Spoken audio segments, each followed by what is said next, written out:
하나님께서 오늘도 말씀을 배우는 시간을 우리에게 허락해 주셨습니다. 오늘도 배우기 전에 함께 기도했으면 합니다.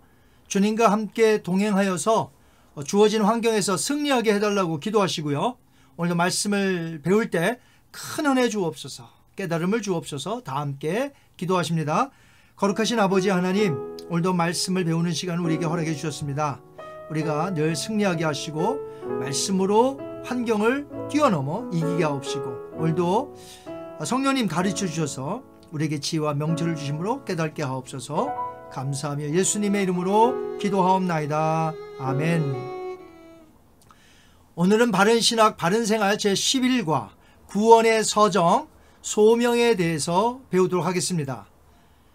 구원은 하나님께서 계획하시고 주도하신 구원 사역으로서 그의 백성들에게 어떻게 그 구원이 적용되는가를 다루게 되지요. 한 죄인이 구원을 받는다는 것은 놀라운 일입니다. 그리스도와의 신비적 연합을 이루는 것이므로 성령님의 사역입니다. 그래서 하나님께서 그의 백성들에게 구원 사역을 전개해 나가시는 데 있어서 중요한 것은 이 구원의 복이 하나님의 백성에게 적용되는 그 순서에 관한 것입니다. 구원의 서정에는 그리스도께서 이미 이루신 객관적인 속죄함이 택함받은 개인에게 어떻게 성령의 역사로 주관적으로 적용되는지를 보여줍니다. 제가 지난번에 도표를 보여드리면서 9가지의 구원의 서정 전체를 이해해야 한다고 말씀을 드렸습니다. 소명, 중생, 회심, 신앙, 칭의, 양자, 성화, 성도의 견인, 그리고 마지막으로 영화가 있습니다.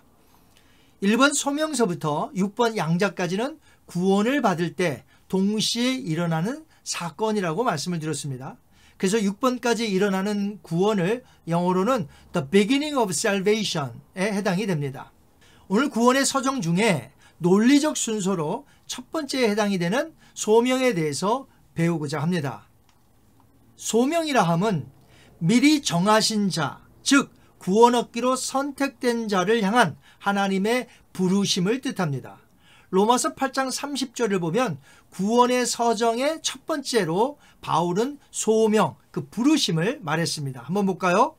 로마서 8장 30절에 또 미리 정하신 그들을 또한 부르시고, 이 부르시고가 바로 소명에 해당이 됩니다. 성경의 가르침은 하나님께서 구원 얻은 하나님의 백성들을 선택했다고 가르칩니다. 많은 구절 중에 몇 구절만 한번 보도록 하겠습니다. 마태복음 1장 21절에 보니까 아들을 낳으리니 이름을 예수라 하라. 이는 그가 어떤 백성이요? 자기 백성을 그들의 죄에서 구원할 자이심이라 하니라. 아멘.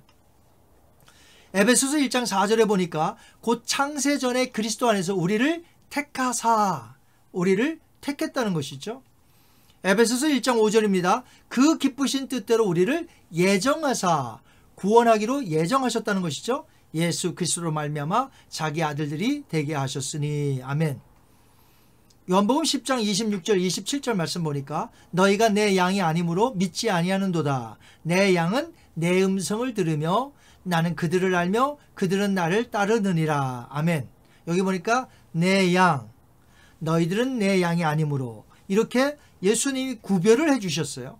이렇게 구원하기로 선택된 자들이 있기 때문에 이제 그들이 때가 되어서 예수님을 믿음으로 구원을 받게 되는 것입니다. 그러니까 선택은 창세전에 하셨는데 이제 그 사람에게 이 선택된 구원이 이루기 위해서는 하나님의 부르심이 필요하다는 거죠. 그가 때가 되어서 예수님을 믿게 되는 그때, 그것이 바로 부르심, 소명이라는 것입니다. 이때 소명의 발령자는 누구냐면 하나님이시며, 소명할 때 그 사람에게 역사하시는 공작자는 성령님이시고, 성령님이 사용하시는 기구는 바로 하나님의 말씀이 됩니다. 우리가 전도를 하다 보면 거부하는 자들이 있습니다. 하나님이 그들을 부르시는데도 왜 어떤 이들은 예수님을 거부할까요? 그들이 성령님의 역사하심보다 더 힘이 센 것입니까? 성령님이 아무리 구원하려고 애써도 안 되는 것일까요? 사람의 힘보다 성령님의 힘이 약하신 것일까요? 저에게도 적지 않은 사람들이 예전에 전도를 했지만 그때마다 저는 예수님을 거부했었습니다. 그러다가 친구의 인도로 청년 때 수양회를 갔다가 거기서 예수님을 영접하고 믿게 되었지요. 그 전에는 거부하고 받아들이지 못했는데 그때 수양에서는 거부할 수가 없었습니다.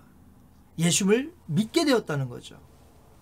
그러면 어떻게 그때는 받아들이고 다른 때는 거부할 수 있었을까요? 또 어떤 사람은 계속해서 거부하고 심지어 죽는 순간까지도 믿지 못하고 예수를 거부하다가 죽는 경우가 있습니다.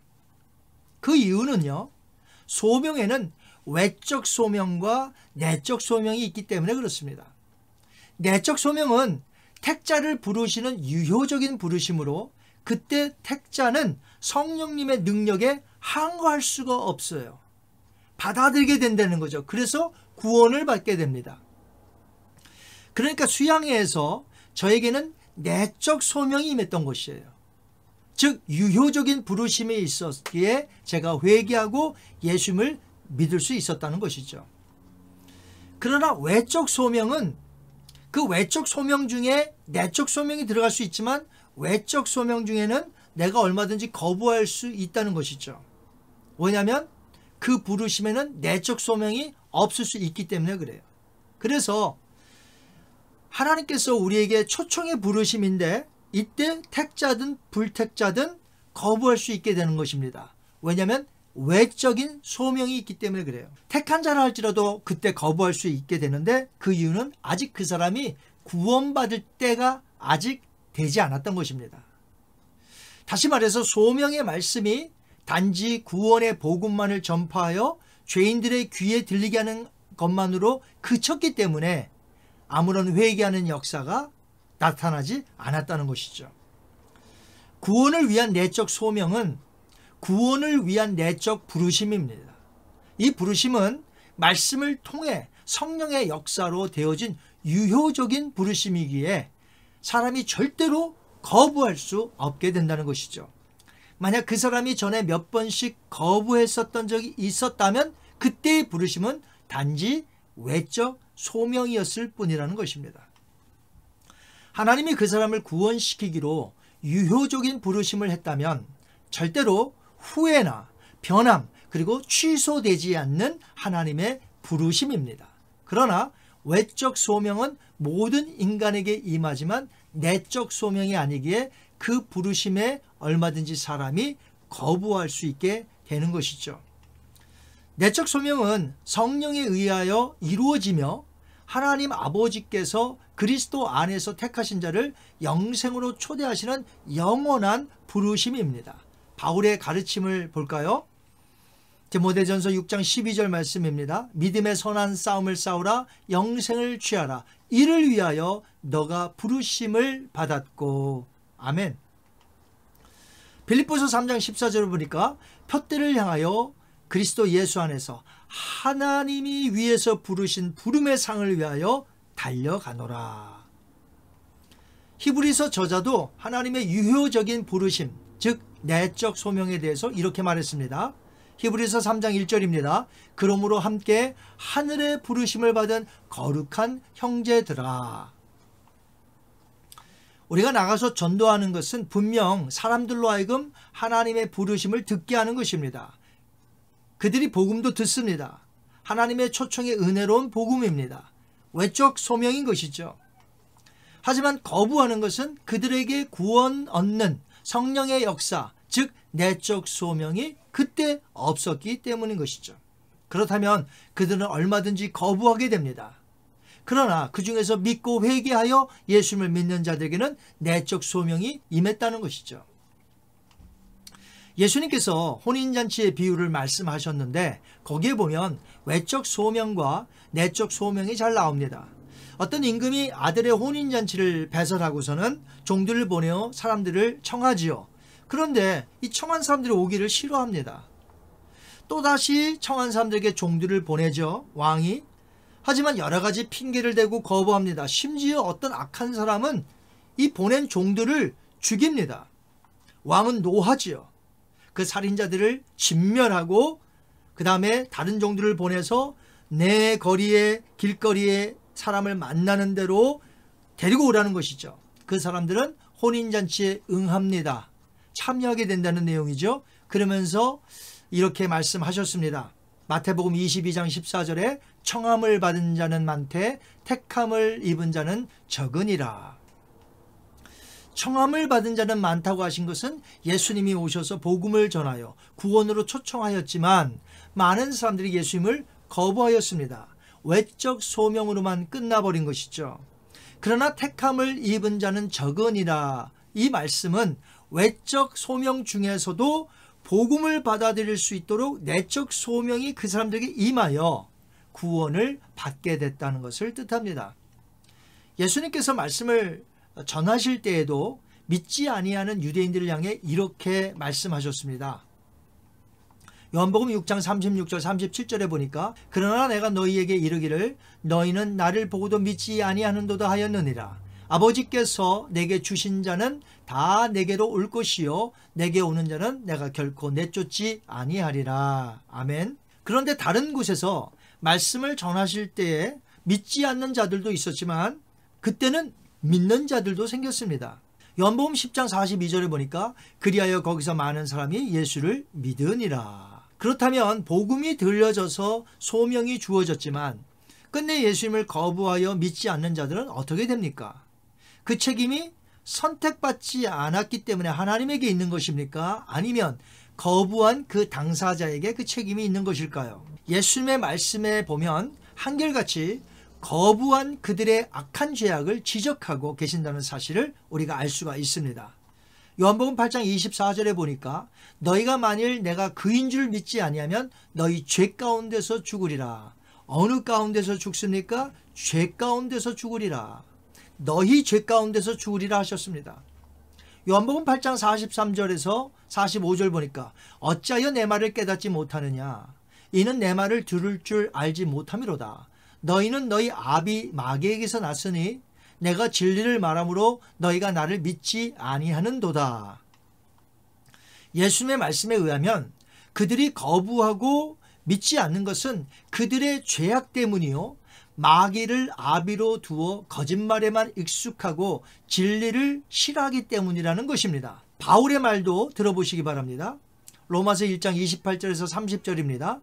또한 그들이 마음에 하나님 두기를 싫어하며 모든 불의, 추악, 탐욕, 악의가 가득한 자요, 시기, 살인, 분쟁, 사기, 악독이 가득한 자요, 수근수근하는 자요, 비방하는 자요, 하나님께서 미워하시는 자요, 능욕하는 자요, 교만한 자요, 자랑하는 자요, 악을 도모하는 자요. 결국 초청하는 복음이 전해졌을 때 그것을 외적인 소명이라고 했습니다. 그런데도 그 초청을 계속해서 거부하고 예수님을 믿지 않다면 그 책임은 전적으로 죄로 거부한 그 사람에게 있다는 것을 알 수 있습니다. 요한계시록 20장 12절에 보니까 또 내가 보니 죽은 자들이 큰 자나 작은 자나 그 보호자 앞에 서 있는데 책들이 펴 있고 또 다른 책이 펴졌으니 곧 생명책이라. 죽은 자들이 자기 행위를 따라 책들에 기록된 대로 심판을 받으니. 아멘. 자기 행위를 따라 책들에 기록된 대로 심판을 받는다는 것이 바로 자신의 죄악으로 예수님을 거부하여 받아들이지 않았고 자신의 생각대로 한평생 살아온 모든 행위에 대한 책임을 본인이 져야 한다는 것이죠. 하나님의 은혜로운 초청을 거부한 것이기에 거부했던 자는 결코 자기 죄에 대해서 그 어떤 핑계도 될 수 없다는 것입니다. 오늘 배운 소명을 다시 한번 정리해 보자면 죄인을 인도하여 그리스도의 속죄 사역으로 준비된 이 구원을 믿음을 통해 받도록 부르는 신적 사역의 시작을 소명이라고 부른다는 것입니다. 그리고 외적 소명과 내적 소명을 구분했을 때 내적 소명을 정의하자면 죄인들의 심령을 감동시켜 회개하고 구원에 이르게 할 때 이런 경우의 소명을 내적 소명 또는 유효적 소명이라고 부른다는 것입니다. 마지막으로 소명이라고 할 때에 구원적 소명이 있고 사명적 소명이 있음을 구별하실 줄 알아야 합니다.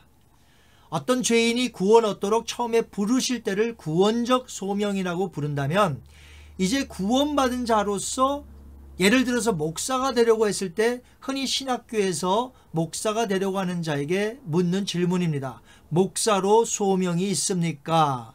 바로 그때 묻는 소명은 구원적 소명을 말하는 것이 아니라 사명적 소명, 즉 목사의 직분으로서 감당할 소명을 하나님께로부터 받았는가 하는 질문이지요. 이렇게 소명에는 두 가지가 있지만 오늘은 구원적 소명에 대해서 배웠습니다. 여러분이 구원을 받으셨다면 하나님은 이처럼 내적 소명, 유효적인 부르심으로 여러분을 구원에 이르도록 인도하신 것이에요. 초청잔치에 부르신 하나님께 감사하시기 바랍니다. 이 시간 한번 다 같이 기도합니다. 거룩하신 아버지, 감사합니다. 오늘 말씀을 받았습니다. 구원의 서정 중에 특별히 첫 번째 소명에 대해서 배웠습니다. 외적 소명, 내적 소명이 있음도 배웠습니다. 우리가 성령님의 부르심에 거부할 수 없이 받아들였던 것이 바로 내적 소명임을 압니다. 하나님 감사합니다. 이제는 예수님을 위하여 살겠습니다. 부르심에 합당하게 살겠습니다. 부르심의 상을 얻기 위하여 달려가겠습니다. 우리로 하여금 달려가게 하옵소서. 감사하며 예수님의 이름으로 기도하옵나이다. 아멘. 다음 시간에는 구원의 서정 두 번째 순서 중생에 대해서 배워보도록 합니다. 한 주간도 승리하시기 바랍니다. 감사합니다.